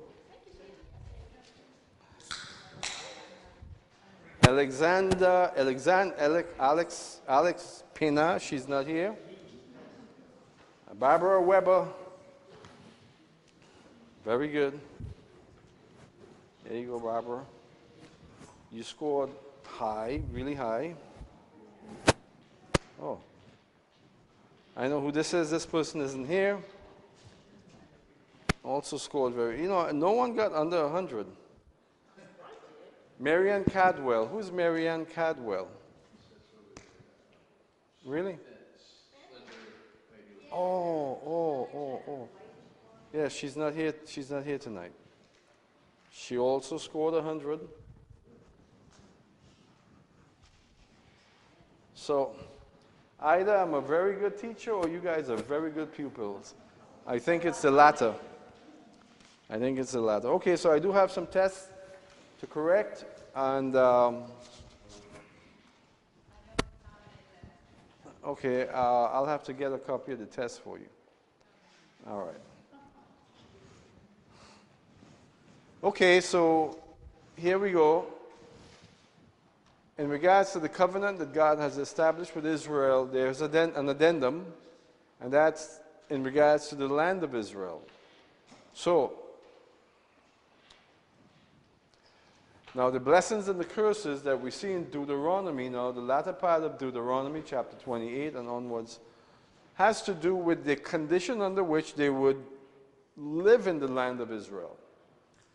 In other words, one aspect of the covenant as it relates to Torah has to do with their suitability for living in the land of Israel, for life in the land of Israel. The land of Israel is a very important aspect of the covenant.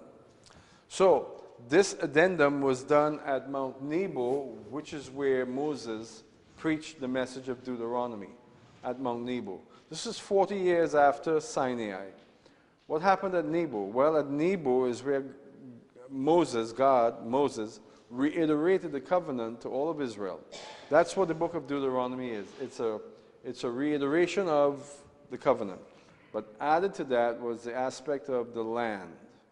So when the covenant was reaffirmed at Mount Nebo, the land became one aspect of it. So who would like to read for us in Deuteronomy chapter 29, verse 1?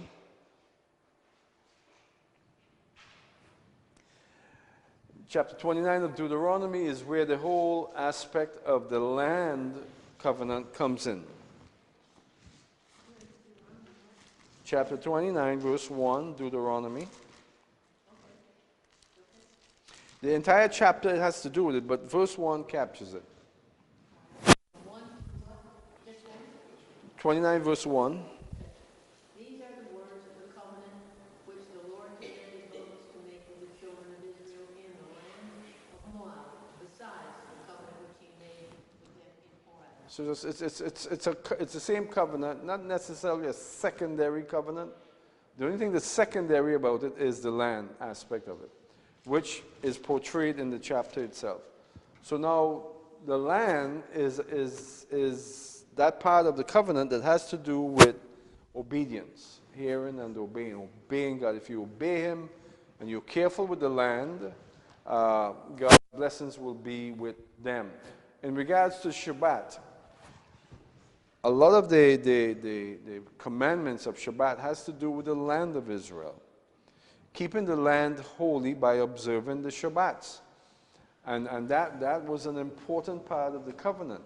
In fact, in Leviticus chapter 26, which we will read another time, next year, we'll read it next year, we'll see that God will ultimately drive Israel into the nations because of two factors. One, they engage in idolatry, which is tantamount to adultery. And secondarily, they didn't keep the land holy by observing the Sabbath. They defiled the land by defiling the land Sabbaths. Because the land Sabbaths, in fact, all of the Sabbaths, the weekly Sabbaths, does involve the land. You keep the land holy by observing Sabbath. And then you have the 7-year Sabbaths, right? And so Israel failed to honor the Sabbaths, and because of that, they were driven out. Idolatry, defilement of the Sabbaths, the Shabbats, they were driven out. The land, they were driven out from the land. That's the significance of this part of the covenant. If they were to remain a holy people, faithful to God, they would stay in the land. If they were not, they had to be driven out. And what we will see when we read in Leviticus chapter 26 is that God drove Israel out of the land of Israel because of the land. They had begun to defile the land. Because as soon as He drives them out into the nations, He says He's going to give the land its Sabbaths. And the land will enjoy the Sabbaths. And when the Sabbaths have been made up, he will then bring them back. After they make amends for their sin among the nations, he will bring them back and restore them. The land, how important is the land to Israel? Very important. So you wonder, why is that land so important, right? What's the big deal between this land? Between these rivers, this land, what's the big deal with the land? We don't know exactly what the big deal is with the land, but we know it's important to God. Israel's responsibility and charge was to keep it holy. And and get rid of the Canaanites who were doing what to the land. I want you to see this. Next year, we will take a look in History 1 of the sin of the Canaanites, the Amorites, and all of the ites, the Perizzites, and the Jebusites. We're going to look at the sin of the Amorites. And we'll see that their sin was particularly heinous. They were probably the most sinful people on the planet at that time. Quite possibly the most sinful people on the planet at that time. Now remember the story of Canaan. What's the story of Canaan? When is the first time we see Canaan in the Bible? No, there was a Canaan before the flood, not him. That Canaan was righteous. But the story of Canaan begins with Ham. Right? Noah cursed Canaan because of what Ham did. Cursed him. You say, wow, that's kind of, occultic. He cursed. Yes, Noah cursed him because of whatever Ham did. And Canaan went on to be a cursed individual.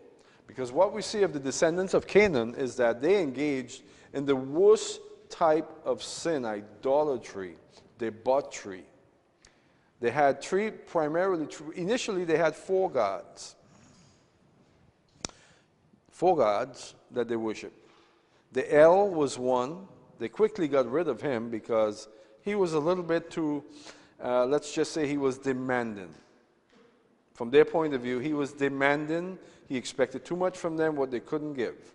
And they dropped the El. And then they had the Baal. They loved the Baal because the Baal, he would give them everything they needed. Fertility, prosperity, they would have good crops, they'll have good flock and everything. And they loved the Baal. And then they had the Ishtar or the Ashtoreth. They loved her as well. I mean, she was a joy. Temple prostitution. You just go into a prostitute, you get rich. You go into a prostitute, your flocks will prosper. They loved Ashtoreth. And then they had the Molech. The Molech. And someone asked me just now, what's the essence of worshiping Molech? I was talking about the Bohemian Grove. What's the essence of Molech? Well, the essence of Molech is that if you serve the Molech, he will give you power, fame, notoriety. Give you power. And that's the essence of Molech. So these were the three primary gods of the Canaanites. They dropped the El. Again, the El was, they didn't like him. He wanted too much from them. Guess who the El was? El Elyon, the Most High God. So they dropped him right quick and easy. But they picked up the other three gods. And there was horrible sin associated with the three gods. So the very literal land of Israel was completely defiled. By the time Israel came into it, who had the responsibility of ridding the land of its defilement? God was concerned about that land. So was the devil, and that's why I bring up the reality of the Canaanites. Satan had this cursed people planted right there in the land of Israel, God's land, to defile the land. That's the act of the adversary. That's what Satan did. Satan knew the significance of that piece of land. Satan knew, as far as it relates to God, how important that land was. And what did he do? He brought the worst type of an accursed people all the way from here, planted them here, and they proceeded to defile the land. Because that land is important to God. God took Abraham from here, took him here, then brought him over here and made him a promise that your descendants will go here, Egypt, and they'll come back.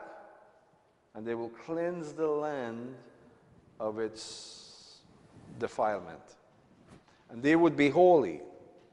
And because they are holy and observant to the law, they would be suitable people to cleanse the land and to inhabit his land.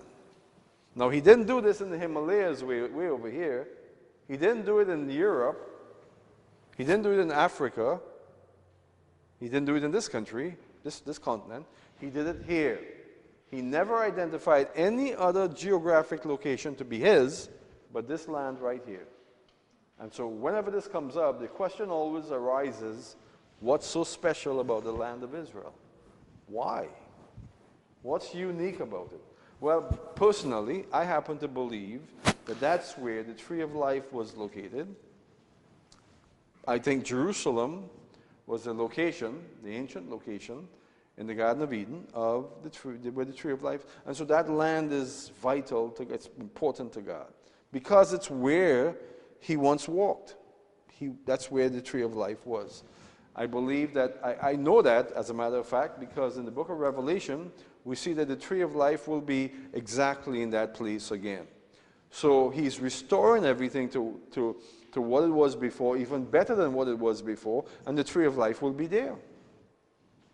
Tells me that that's where the tree of life was.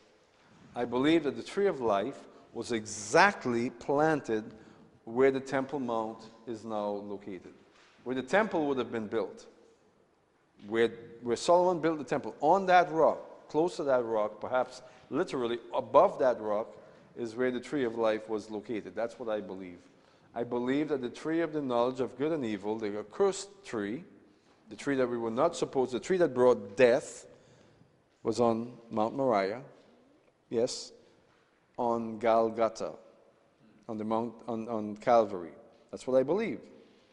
You understand me? You know why I'm saying I believe that the tree of the knowledge of good and evil was on Calvary? Because Jesus ascended Calvary and he died and reversed the curse of what happened on that very spot when Eve tempted Adam and Adam ate the fruit. And I believe that that's the ultimate significance of Mount Moriah. You have Golgotha, which is Calvary, which is where I believe the tree of the knowledge of good and evil was located. And you have the holy spot where the tree of life was located. And they're very close. It's like from here to Redbug and Dodd. Literally that close. Yeah, that close to each other. Maybe a little further. Maybe a little further. So you can just picture in the garden, you had one tree here, you had another tree over there. God said, don't eat of that tree, tend to it. You're to tend to all the trees, right? Tend to the tree, it has a purpose. And I've often wondered, what was the purpose of the fruit? Have you ever wondered what the purpose of that fruit would be? It was a fruit, it had a purpose. The tree bore fruit. Man was not to eat of it. Who was to eat of it? I believe it was a literal tree. I believe it was literal. It wasn't figurative, it was literal. Symbolic as well, but literal. So now don't quote me on this. Don't go off and write an article, or don't even tell someone that I said what I'm about to tell you. All right? Don't go telling someone what I said. I believe that man was to eat of the tree of life, which was where the Temple Mount is located. The tree of the knowledge of good and evil was not for man. Man was to stay away from that fruit. But perhaps the angels ate of that tree. Perhaps Jesus, in the pre-incarnated form, ate of that tree. It wasn't for man. You see, Satan will always choose a partial truth and extrapolate on it, expand it, and turn it into a destructive lie. When he said to Eve that the day that you eat of this tree, you will be like God. Perhaps she saw God himself and the angels partaking of the tree. Perhaps. And she knew that what the devil said was true, but of course the devil will take an essential fact and twist it for destructive purposes. And she said, yes, if the angels perhaps, don't quote me on this, if the angels can eat of this and the sons of God can eat from this, why can't I? which is exactly what the devil said to her. So that's my opinion, all right? Don't quote me on this. Don't go telling Pastor Ken what I believe. He's heard me before. He knows how I feel. But we're free to come up with these sorts of conclusions, right? And the question is, what I just shared with you is entirely reflected in the book of Jasher. It is. It's there in the book of Jasher. Yes? I decided to just sit and read Genesis through after we've gone through parts of it at a time, but one thing I noticed about when they were told not to eat of the tree of the knowledge of good and evil, when it gives that second account of creation, it was Adam that was told, even when he wasn't even created yet. Yeah, sure. Well, see, I never saw that. Sure. Sure. And then after he told Adam that he's not to eat of that tree, then he said, you know, it's not suitable that he doesn't have a helpmate. Yeah. And so then she was created. So I was wondering, did she get another message from God, or she was just told by her husband? So when she didn't repeat the message exactly as Adam had been told, it might have just been she thought that, you know, you can't Well, do two. when she ate of the tree, she knew she was doing something that was forbidden. Right. So she knew it was forbidden to eat of the tree. So clearly, either God or Adam, maybe both of them, relayed that information to her. So she knew. She knew. But even after she ate of the tree, partook of the fruit of the knowledge of good and evil, redemption was possible.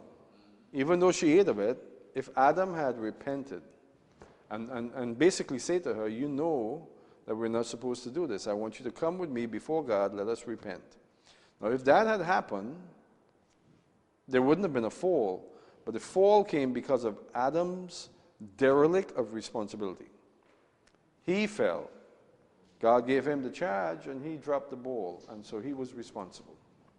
I guess what taught me is that it doesn't matter if God directly spoke words to her, or if you get the message from someone that tells you the truth, you're still Yeah. responsible for that truth. Yeah, yeah. Yeah, but she wasn't fully responsible. Adam was fully responsible, and Adam dropped the ball, and then he passed the buck. So he blew it in more ways than one. But you see, my position is, and my position is not just my position. I didn't read a book to come up with this position. God sort of quickened this in me, and I looked at it from all angles, and I said, wow, this is possible. And then it's reflected in other ancient writings that were originally part of the Bible. And so I believe that the land of Israel, that land, that geographic, that terrain, is holy and special to God because that's where he walked about, in this garden that he created. The two most important factors in the garden was placed right there in Jerusalem.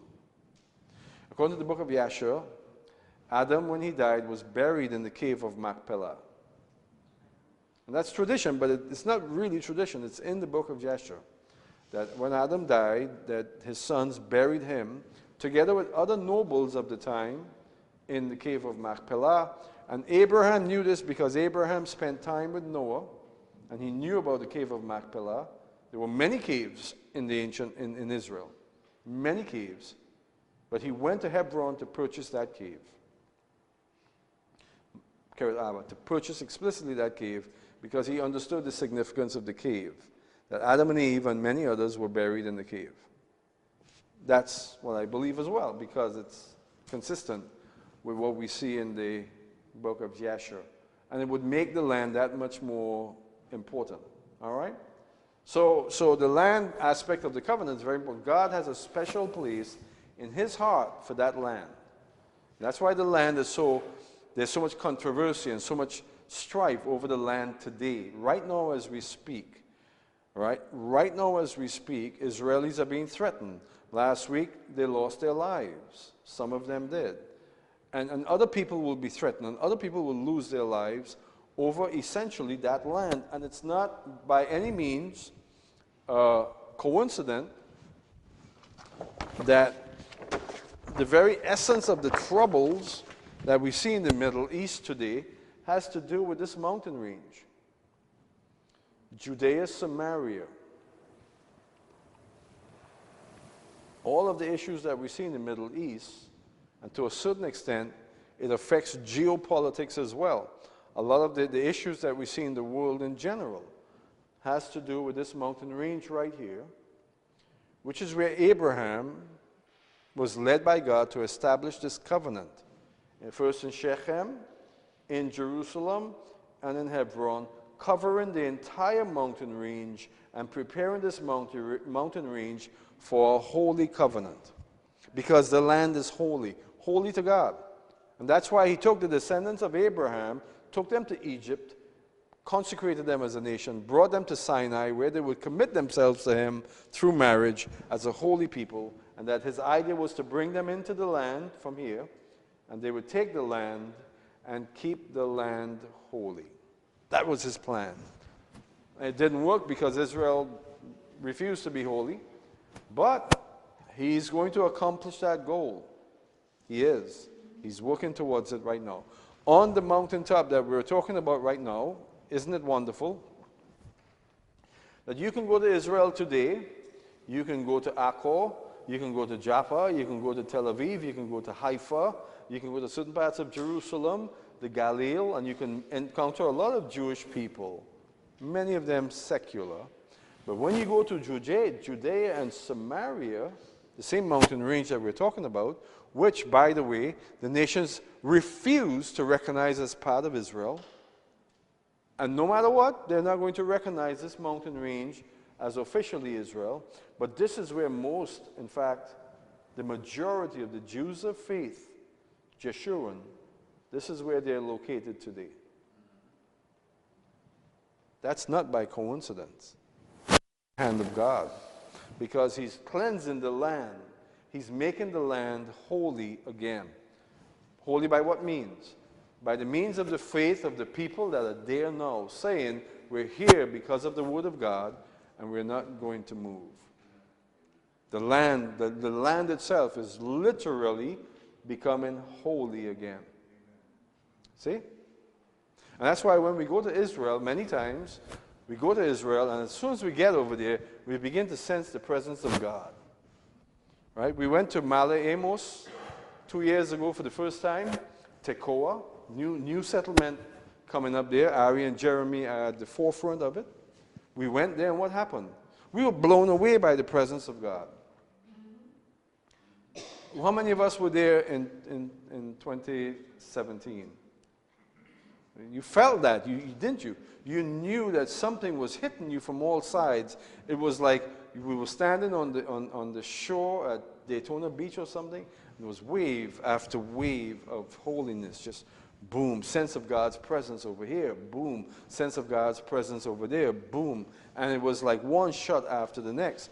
God was confirming to us that he was on that mountaintop, Tekoa, the region of the prophet Jeremiah, Tekoa, and the region of the prophet Amos. It was a holy spot. Right? And that's why, because the land is holy again. Not completely. When they rid the land more and more of the Philistines, the Palestinians, and the Canaanites that are there now. Who are the Canaanites now? The Canaanites are who in the land? The United Nations. The United Nations, they're Canaanites there right now. When you go to Jerusalem, I'm going to burn the rest of the night on this. When you go to Jerusalem, there's the Mountain of Evil Counsel. Just a little north of the Mount of Olives. It's called the Mountain of Evil Counsel. That's where a lot of evil things have happened in the past. A lot of evil things have transpired right on that spot. That's where Judah went to do a little deal with the Sanhedrin. That's where Sennacherib looked over. It's a very vantage-oriented spot. You can stand there and see the whole cup of Jerusalem. And so Sennacherib stood there and he prepared his battle against Hezekiah in Jerusalem. And many evil things were conspired from that spot. Well, guess what? Guess who has their little outhouse on that hilltop? The United Nations. The Mount of Evil Counsel. So the Canaanites are in the land. and the Philistines are in the land. Yes, but God's in the process of making the land holy because the people of Israel are once again, let me say this. When Joshua brought the children of Israel across the Jordan River at Gilgal, and they finally went up and began to take the land was being made holy.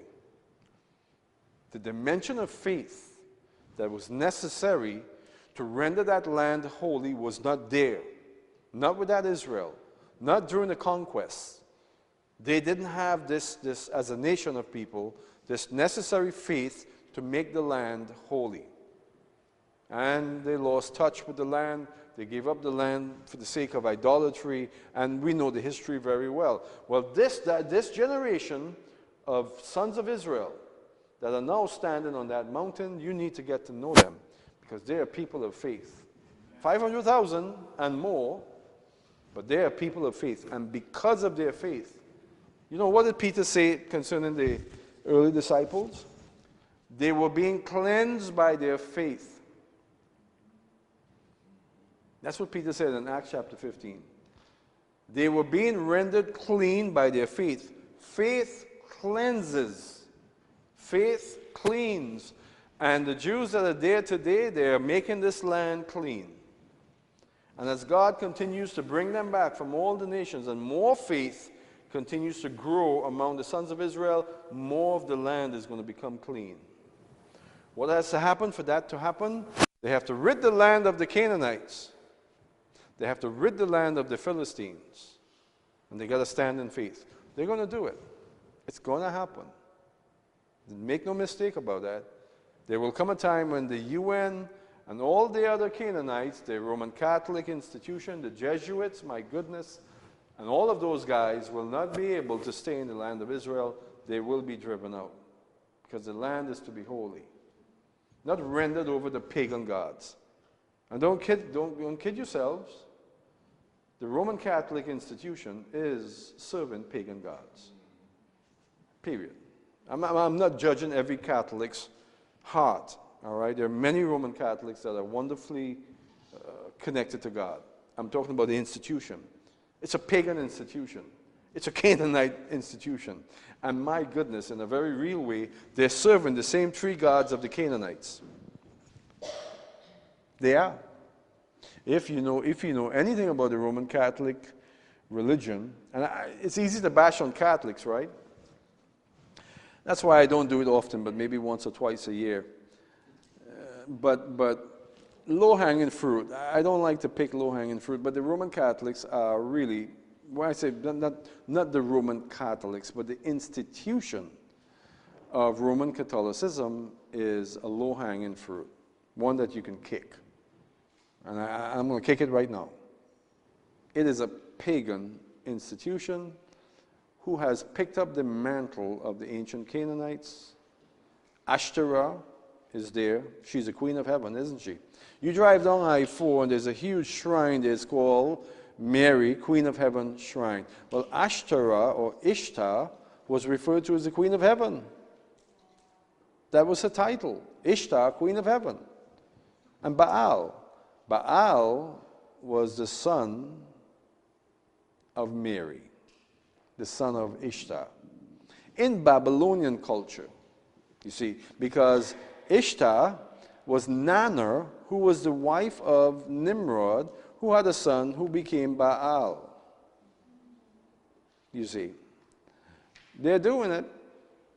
They're doing it. Today, they're doing it. And that's why I call them Canaanites, because they're Canaanites. They're Canaanites that are planted in the land of Israel to defile the land of Israel. You go to Jerusalem and they're everywhere. They're like a plague. And they're there for that purpose, to defile the spot that's holy to God. Now again, I'm not judging, okay? I'm not judging individual Catholics. I'm not judging their hearts and their motives and their intentions. The Jesuits are there to make sure that they have a hold on that spot. In 2011, maybe it was 12, I went on to a radio talk show in Jerusalem. Ari Abramovich interviewed me, And I did exactly what I did here. I went after the Roman Catholics. I took it all the way to the Council of Nicaea. I undermined the whole thing. I made the point that at Nicaea, they brought a pagan god into the church. And the temple of the church is now defiled. I did it.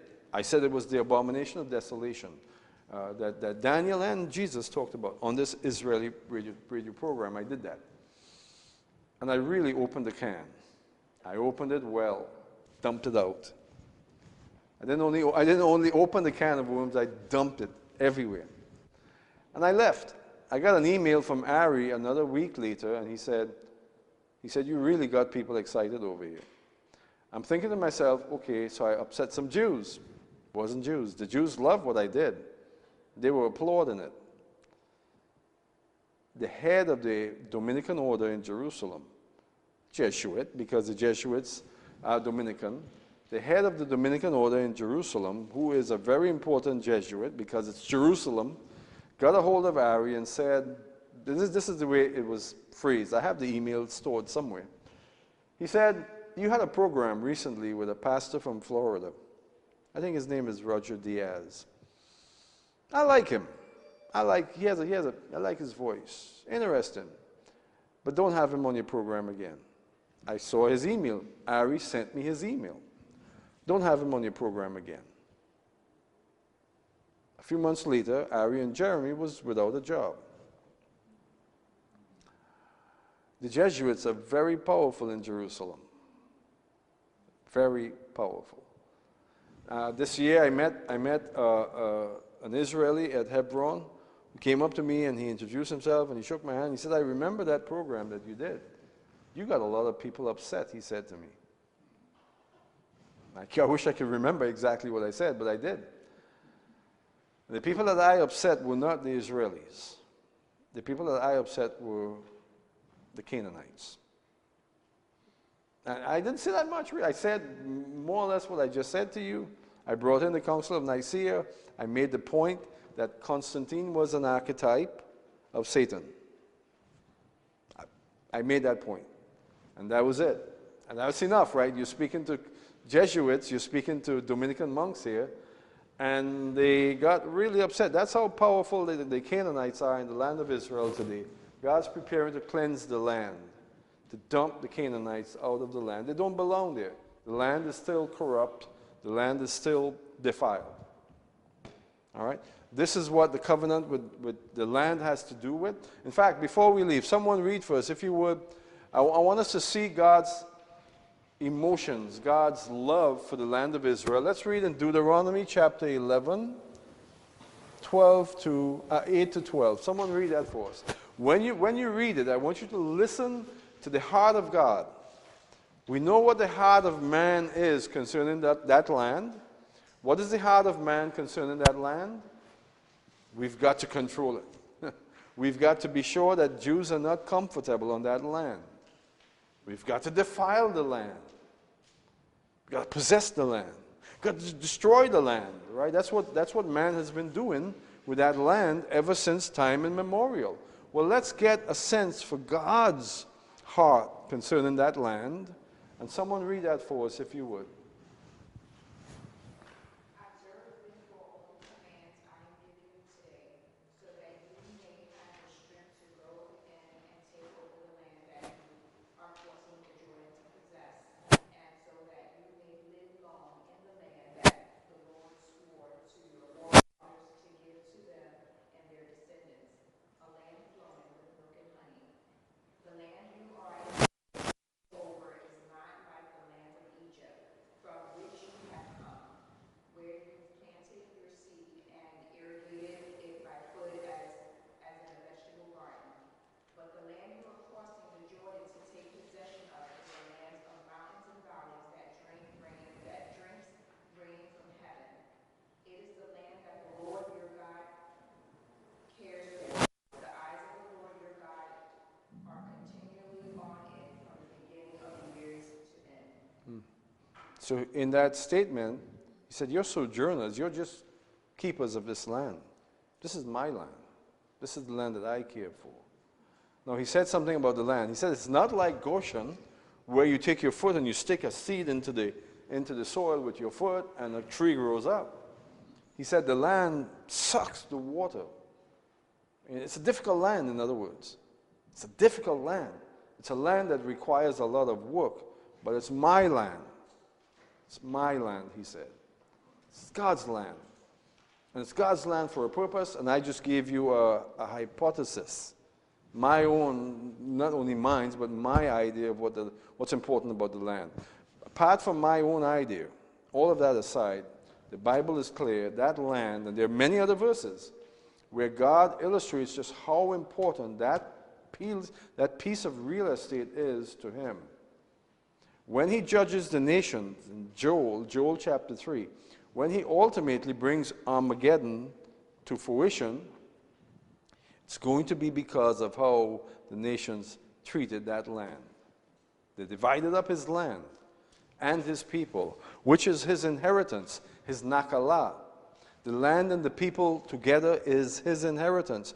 But in Ezekiel chapter 36, we see an entire chapter devoted to the land of Israel. And God is speaking to the land of Israel.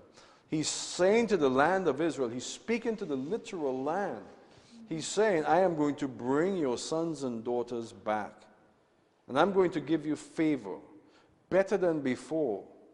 Your valleys, your hills, your streams will prosper. And you, land, will bear your fruit for my people, because they will soon come. And that's what God said to the land. God spoke to the land.